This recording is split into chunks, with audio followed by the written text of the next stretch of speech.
legend of St. George. Once upon a time, there was a little village on the top of a big mountain.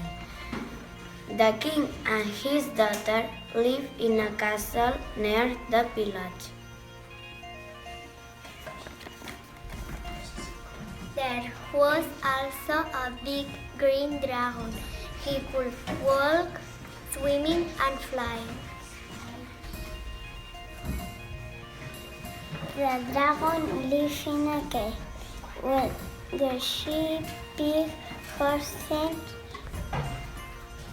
kittens, and cows.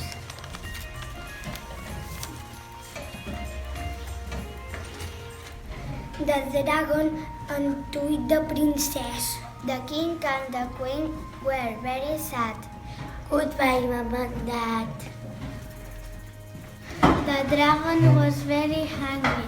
He said to the princess, "I'm hungry. I'm going to eat you. Help, St. George. Help me, please." And St. George arrived on his white horse and carrying a sword and a shield. "Stop that dragon!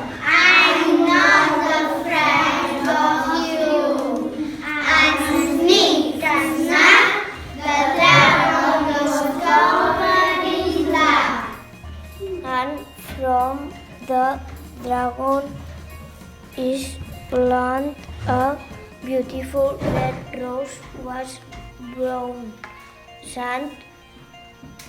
George gave beautiful rose to the princess.